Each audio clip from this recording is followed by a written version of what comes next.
I wanted to mention that Korean ladies are among the world's most cunning, calculating, and oppressive women. My life, I had a huge mania.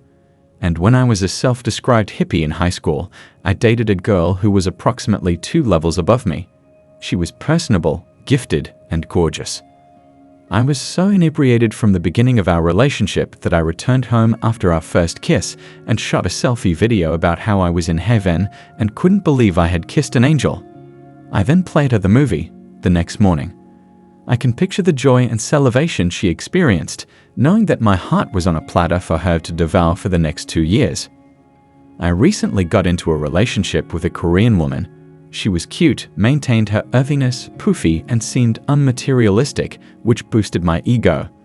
After approximately a year of dating her, she started to show her true colors, saying things like, "You're so manly," and "You're not like all the other guys."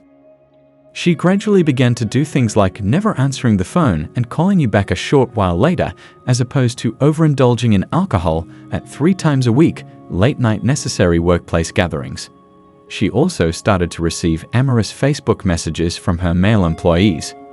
When they find that particular blind spot and the vaginal beam is so powerful that the man still believes he has control over it, I think boys should be doing the same thing by keeping an unattractive lady around to essentially smell out females. That is probably why girls keep around gay people where friend zone mangan is about in order to gain insight into the male psyche. For this to work, she would have to be extremely ugly and fully adaptable. Your ex's refusal to acknowledge infidelity proves to me that Asian women are more cunning and adept at disguising their actions than Caucasian and Indian women. As for warning signs, the first is the most insane. A month or 2 into dating or a relationship, if it's the last thing you do, the woman will start treating you like dog poo because she knows you love her. Ironically, she has to treat you nicely before you start to like her. However, she treats you badly once she discovers you're addicted. It can occasionally take more than a few months. On the anniversary of 1 year, it was said to me that I needed to stop doing all the awful things I was. Women in their 30s are frequently eager to get pregnant and ready to engage in sex right away in order to hook up with the person thereafter with good genes, which is typically illogical and unwilling to use condoms. And all they seem to care about is getting pregnant. They don't care about STD condoms of the pill. That to me is a red flag that you're just a baby factory. Another huge red flag is a woman in her late 20s or 30s with no or little money saved. If she doesn't have a financial plan, you're her financial bailout. If that means marrying you or getting pregnant to get child support and alimony, so be it. Financially troubled women know their only chance at good lifestyle is to find a man. The only way a woman can hide red flags is to be quite submissive and play dumb or shy. Those women scare me the most because you don't know what's lurking underneath the surface. If she claims to be shy, yet you observe her acting outgoing, until you're neck deep in it, you'll never understand what she's thinking. Ironically, this woman is both the finest and the worst partner. She is capable of submitting to a man's dominance. She controls the connection psychologically since she is concealing the F***. Having sex too quickly is another red flag, according to CKS. She clearly rides the carousel, and if she wants it before you do, either she doesn't respect herself, or she's trying to emotionally lock you in as soon as possible, but is ready to give her body over to someone she hardly knows.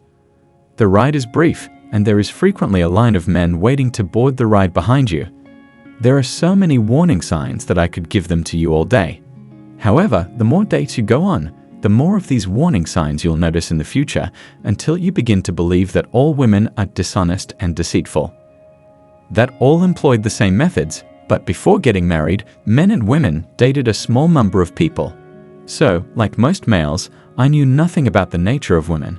And of course, when a man eventually receives the divorce papers, he is utterly astonished because the men had no prior knowledge of women.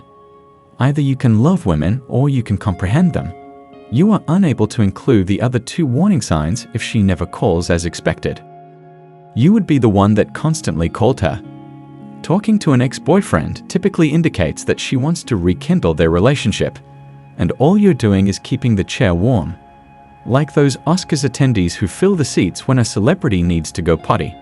And as soon as the famous person returns, whoa, The technique I've discovered in dating today is to write down every red sign and keep note of how frequently they occur until their regularity and seriousness make them impossible to ignore. It's time to expel by pulling the ripcord. From there, it will only drop quickly and crash. And the arguments normally start when you start pointing out red flags to her. Additionally, it is impossible to miss the red flags once you become aware of them. All women are irrational. Therefore, if she's silent and submissive, she's hiding from you and not communicating. If not, they're simply sitting there without doing anything. In order to avoid drawing attention to their absurd ideas, they typically feel ashamed of being women, which hurts their self-esteem. Additionally, if they have low self-esteem, that too is detrimental to their self-esteem.